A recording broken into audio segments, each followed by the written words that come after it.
I know it's been a while since the last Halo Legends review, so let's fix that. Time to look at The Duel. The Duel is vastly different from the Halo series in general. It opens up with the beautiful 3D animation as one of the elites is on a boat heading downstream and remembering his wife being killed.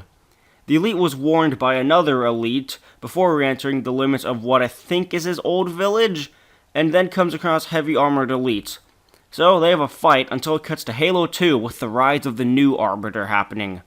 Yep, this story is probably about the original Arbiter, but also using music that belongs in Naruto. But man, is the original Arbiter a badass as he just kills these few goons without any hesitation or even getting wounded. So, instead of watching the rise of the Halo 2 Arbiter, or his origin story, or the original Arbiter return home, let's have both of these scenes be a dream sequence by some other random elite. Han, you should leave, just for a little while. I'll never leave you. I'm your wife. And you are the general. My place is at your side. Whoa, slow down there. This is current year, and thinking like that's going to lead to the downfall of the elites as we know it. Anyways, this wife has very little character in all honesty. The main character here is a general of the elite army. Oh, and apparently this general was already called Arbiter by some people, so it's probably his name? One other elite talks to Arbiter and why he's not aligning himself with the Covenant and the Great Journey. Basically, the Arbiter is stuck in his old ways and thinks that this covenant with the Prophets is not a great pact to be a part of. We then cut to the Arbiter accepting the challenge the Covenant gave him, which was to murder a bunch of other elites and other Covenant species. And then, we get the most badass scene ever. The Arbiter's murder spree while wielding not one, but 2 energy blades, a feat unachievable in any of the Halo games. It cuts to his wife where Ro, the Arbiter's friend, betrays him and leads one of the new generals of the Covenant to his home where he forces Ro to kill the Arbiter's wife. He's a demon!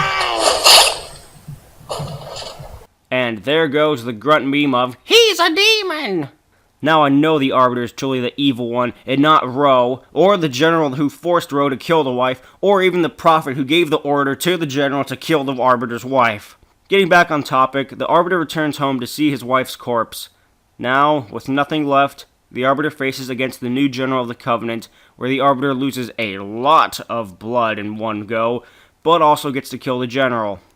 And of course, he flashbacks to his wife before his death, because this episode really loves anime and Gladiator. Just a few questions here.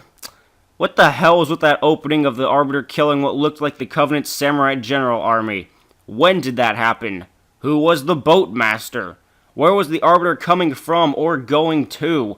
What's the point of that entire opening sequence? Was that all just a dream? Why was Halo 2 Arbiter in there?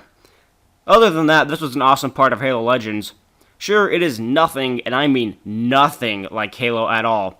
It takes so much from anime in its action and in its music.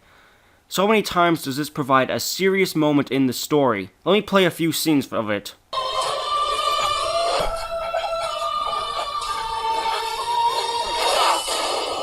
This heresy will strip you of your rank. There is no rank without honor.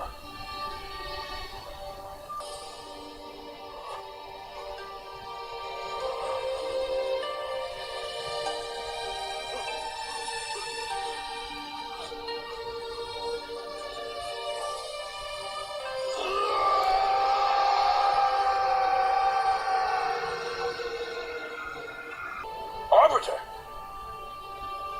And now, the game begins and I must play. I know they will come force to challenge me, and I will not turn away from them. I will answer their call. Man, does this really hit you. Even though we still know very little about this character, you can still feel sad for him and his current position. He is treated as an enemy of the Covenant and is thoroughly punished for it. The music reminds me all too much of Naruto, probably because both are stories with a lot of action and sad moments. And for this part of the movie, I give it an 8 out of 10. This adds so much to the Halo universe lore as we see what the elites were like in their early days of the Covenant or when not at war, and how not all of them are monsters forced to kill, but his species stuck in a bad deal and forced to abide by it. Sorry for this one being a shorter review. After having to re-record this and think of what actually happened, I came to the conclusion that barely anything really happened. I'm Wolf, and I'll see you all later.